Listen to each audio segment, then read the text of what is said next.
I know, that's really poignant. And you're probably wondering, where are we going in this session? This is going to be kind.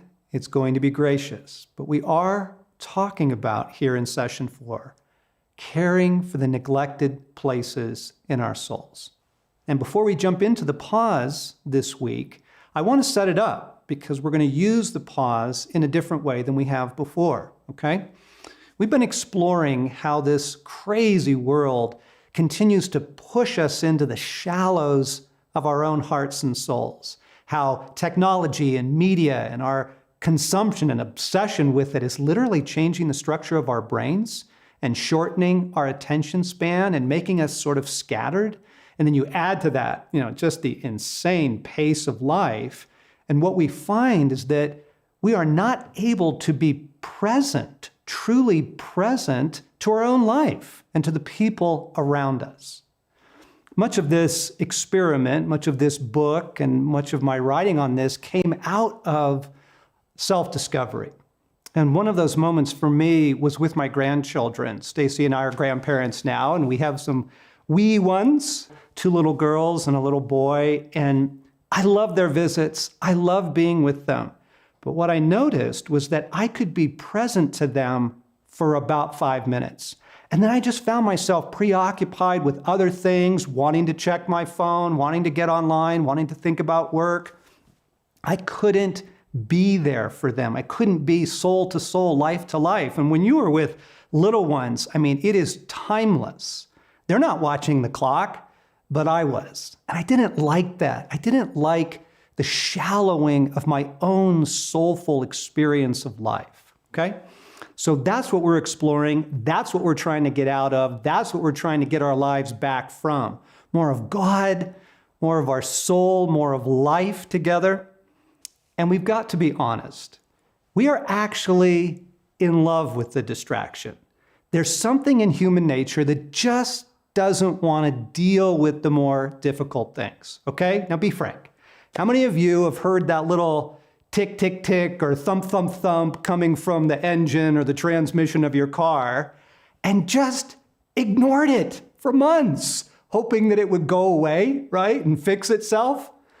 How many of us done this with our health, right? We ignore the painful little hitch or the loss of breath, the troubling indigestion, the lump, the few extra pounds, crying out for attention, and we just ignore it for years, hoping that it'll magically fix itself, okay? Right, we all do this. Our son's childhood bedroom was downstairs underneath the upstairs master bathroom. And anytime somebody took a shower or flushed the toilet up there, you could hear the water, flushing down through the pipes and the walls downstairs. It was sort of like a water attraction in a theme park, sort of like a new Disney thing under the sea. Anyway, I was upstairs one day and I noticed that the toilet had become a little bit loose on its foundation. And I thought, uh-oh, I hope that thing's not leaking. And I went back downstairs and looked up at the ceiling and, oh no, sure enough, here's some water stain on the ceiling. And so I get the ladder and some tools to kind of figure out how bad is this. And luckily it was not bad and it wasn't recent. And I thought to myself, okay, I need to take care of that. And I let it go for an entire year. Now, to be honest, I forgot, okay? But to be truly honest, I wanted to forget. I just didn't want the hassle of dealing with that. And this is so much more true for our souls in this crazy hour with the pace of life and the distraction. It's just so much easier to push the more difficult things aside. Issues of loss and disappointment, issues of unmet dreams and expectations, so much easier to just send all that to the back of the bus. But the problem is, it catches up with us. Depression is now the leading cause of disability worldwide. And with it has been a rise of anxiety and a host of other emotional issues, our need for a lot of pharmaceuticals, and the tragic epidemic of suicide. You see, what that is the neglected soul crying out for attention. I mentioned to you last time my Montana road trip with God that Jesus invited me to take, and the drinking in of beauty and nature, and just I just needed to detox from my world. Well, I brought my fishing gear along because as a fisherman, I thought, far out. This is going to be days of just hours of fishing. 2 days I spent fishing. I caught one fish. And finally, I'm like, Jesus, what's with that? And he says, John, this isn't a fishing trip. I'm like, it's not? He's like, no, this is a soul recovery trip. You're not here for relief. You're here to address some things you had neglected in your soul. And I knew he was right. I knew he was right. I had lost my best friend to cancer. We had lost a grandchild in a terrible miscarriage. We had lost a family dog. Heartbreaking things, a whole host of relational disappointments. And I had just pushed all that aside in the mad pace of my life. And Jesus was seizing the moment to say, let's go back and deal with that. There is a beautiful picture of this in the Gospel of John in chapter 21. You might recall the story. This is after the resurrection of Jesus, and the boys have gone fishing, and Jesus appears on the beach and asks them if they've caught anything, and then he produces the second miraculous catch of fish. The boys come to shore, they have breakfast together, and then Jesus has this beautiful encounter with Peter. Now, let's remember why. The last time Peter saw Jesus, he was denying him 3 times on that horrible, horrible night before his crucifixion. And afterwards, the scripture says Peter went out and wept bitterly. Okay, so grief, shame, heartache, self-hatred, all of that has gone unaddressed in Peter's life. Now, Jesus is back and the boys are together again, but Jesus knows that he can't leave that unaddressed in Peter's soul. So let's pick up the gospel story there. When they had finished eating, Jesus said to Simon Peter, Simon, son of John, do you love me more than these? Yes, Lord, he said, you know that I love you. Jesus said, feed my lambs. Again, Jesus said, Simon, son of John, do you love me? He answered, yes, Lord, you know that I love you. Jesus said, take care of my sheep. The 3rd time, he said to him, Simon, son of John, do you love me? Peter was hurt because Jesus asked him the 3rd time, do you love me? He said, Lord, you know all things. You know that I love you. This is an extraordinarily beautiful story. How many times did Peter deny Jesus? 3. How many times did Jesus ask Peter, do you love me? 3. Do you see what Jesus is doing? He's pushing into that grief, shame, regret, self-reproach. He's bringing it to the surface so that he and Peter can be reconciled in this place. In other places, they're fine, but it's here in the neglected place that Peter needs care. He needs restoration. I absolutely love that about God. He will not let us go on very long neglecting important places in our soul. And here's why. In our search to find life, to get our life back, in our search to love and live and laugh, in our search to be present to others and get out of this madness, in our search for more of God, we often can't find it because we are looking with so little of ourselves. Over time, the shallification of our souls, we're like stream banks that have just been eroded over time with little and little of us remaining. And that's why we can't find the life we're looking for, and it's why we often can't experience more of God. And so Jesus won't leave us there. I mentioned our family dog. I love dogs. I'm a dog person, and in the course of my life, we've always had dogs. When I was single, I had this beautiful dog named Joshua. He was a wilderness dog. He was part Border Collie, part Pyrenees, and we went backpacking together and road trips. He was never on a leash in his entire life. He was an amazing dog.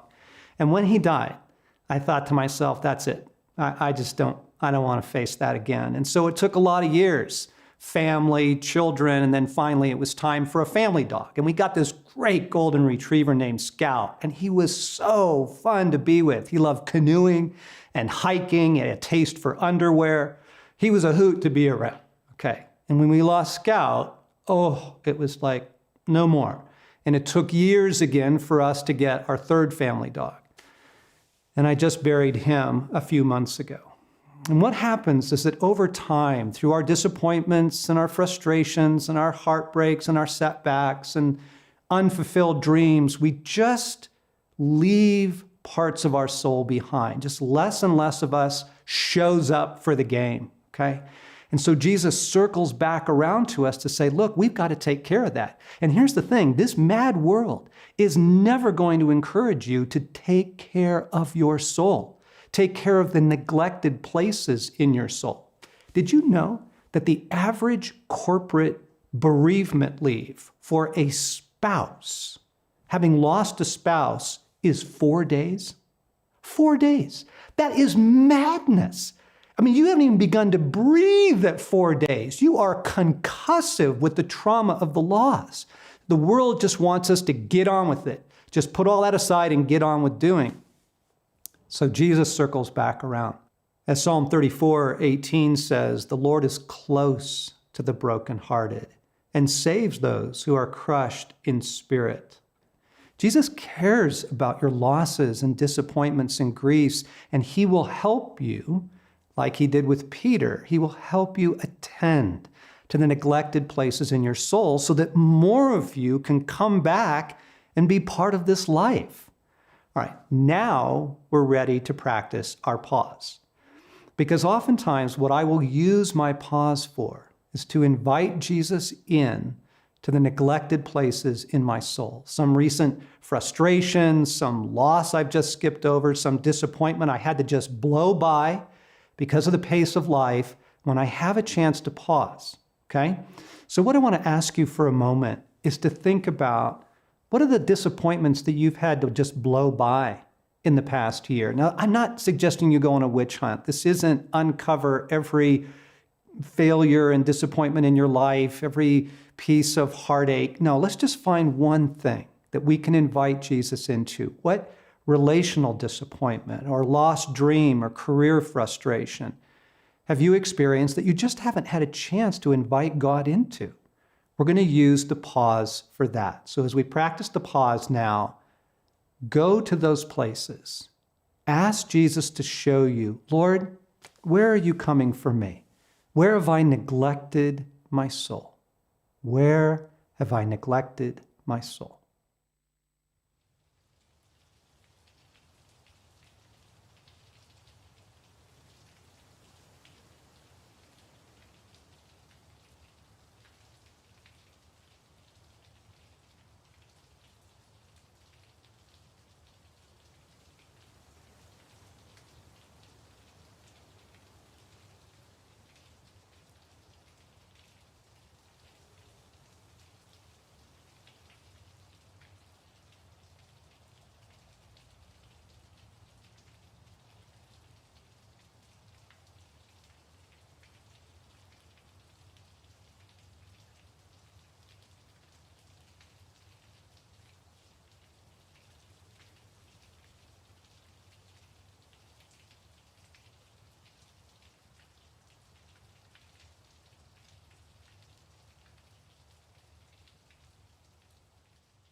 I know that's a difficult thing to do, and it's crazy to suggest that we do it in 60 seconds, but we're not done. I'm going to help you care for your soul right here in this session.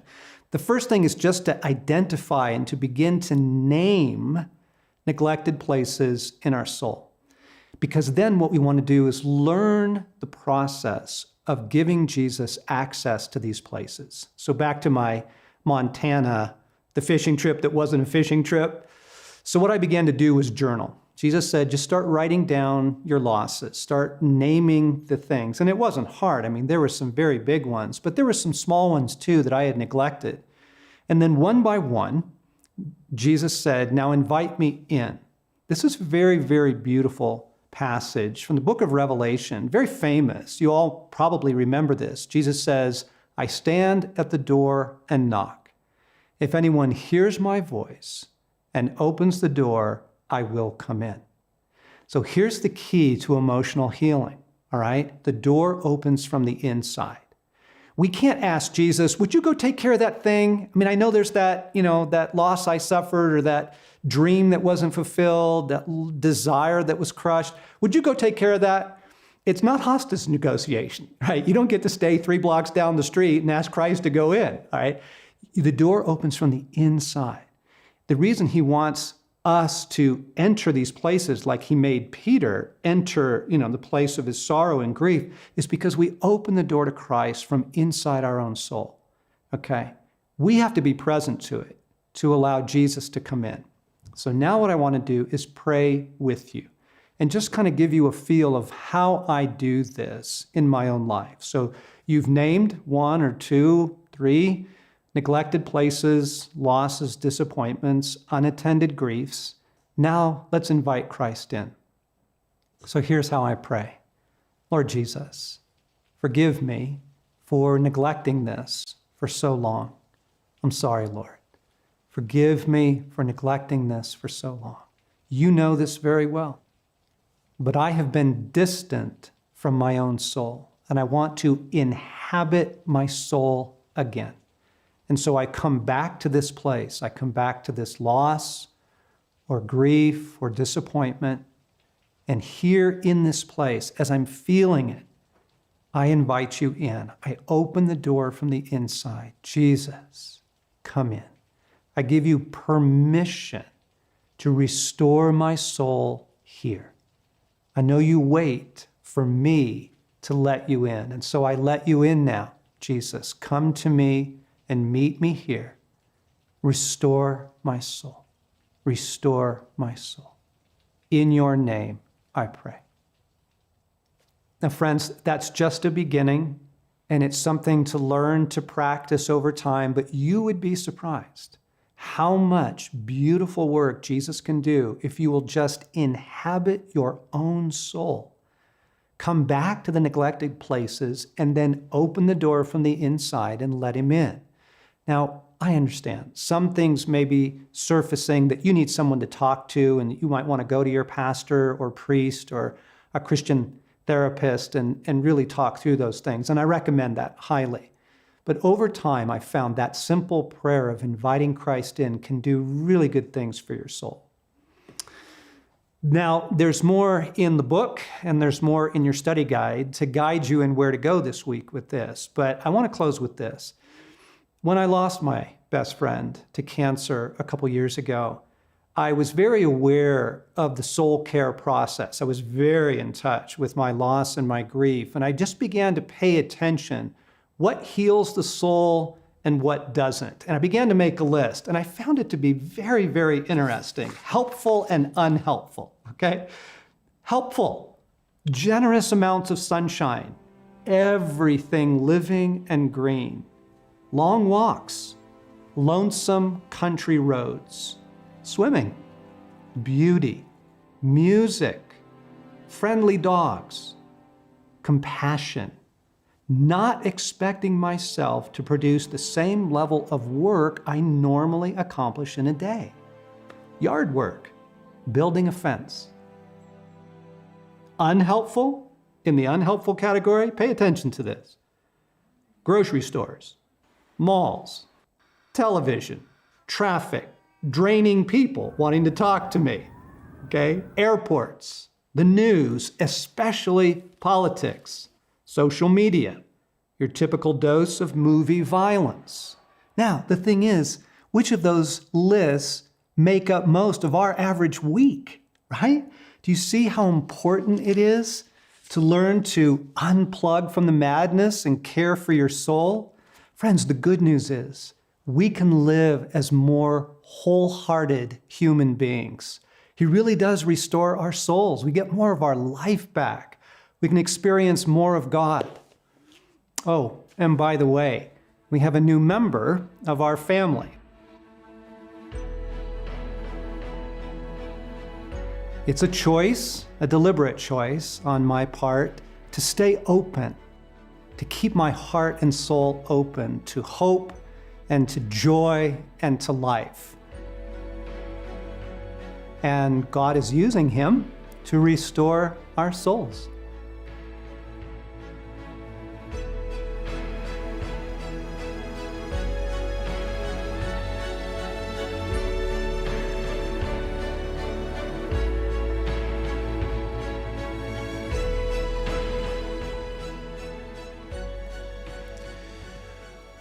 Okay. Well, we are going to break into our table discussion groups now. One thing I want to mention, John talked there about counseling and therapy and all that. And for some of you, like, you may have encountered something really deep, something that you need help with navigating. And if that's so, please come speak to us. We'd be happy to point you in the right direction. We do have counselors and therapists and people that we know that can really help people that are dealing with real trauma. But now we're going to break into our table groups. And so there'll be somebody at your table who'll be leading you in this time of discussion. If you're at a table with less people at it and you want to join another table, feel free to do so, but you don't have to do that. It's up to you. But I recommend, tables of 4 or more is probably ideal. But we have until noon, and so feel free, if there's tea and coffee available over here, if you want to caffeinate a little bit for this discussion, but I'll let you know when it's time to wrap up. All right.